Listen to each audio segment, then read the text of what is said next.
రాజన్న సిరిసిల్ల జిల్లా గంభీరావుపేట మండల కేంద్రంలో రామాలయంలో కార్తీక మాసాన్ని పురస్కరించుకొని శనివారం ఏకాదశిని పురస్కరించుకొని ఆలయంలో విష్ణు శివ దీపారాధన ప్రత్యేక పూజలు పంతులకు దీపదానం చేశారు. మహిళా భక్తులు ఆలయం చుట్టూ దీపాలను వెలిగించి విష్ణు శివ పారాయణం నిర్వహించారు. రామాలయం అతి పురాతన గుడి. కాకతీయుల సామ్రాజ్యం నిర్మించినటువంటి వేల సంవత్సరాల నుంచి ఈ గుడిలో అఖండ దీపం వెలుగుతూనే ఉండడం ఈ గుడి ప్రత్యేకత. కార్తీక మాసం మొదటి శనివారం ఏకాదశి అవడంతో విష్ణు శివ దీపారాధన, ఆలయంలో మొత్తం దీపాలు వెలిగించి ప్రత్యేక పూజలు, విష్ణు పారాయణం నిర్వహించారు.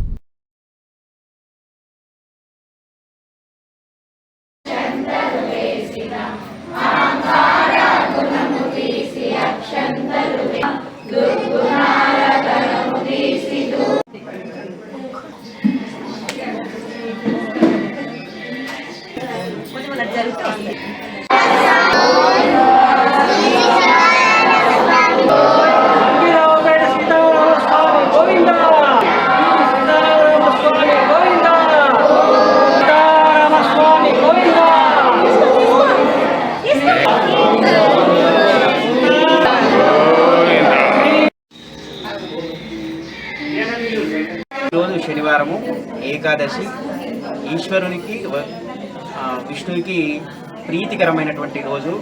ఈ సందర్భం చాలా అరుదుగా వస్తుంది.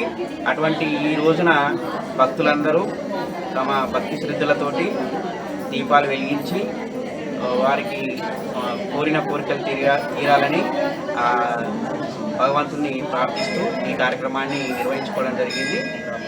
ఈ గ్రామానికి మంచి జరగాలని, ప్రతి ఒక్కరు కూడా సుఖ సంతోషాలతో ఉండాలని ఈ సందర్భంగా శ్రీ సీతారామచంద్ర స్వామిని వేడుకుంటూ జై శ్రీమన్నారాయణ. జై శ్రీమన్నారాయణ. ఈరోజు మన రామాలయంలో కార్తీక ఏకాదశి సందర్భంగా దీపారాధన చేయడం జరిగింది.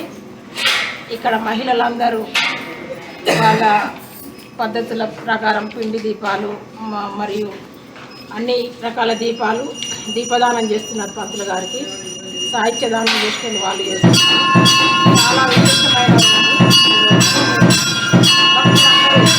వాళ్ళు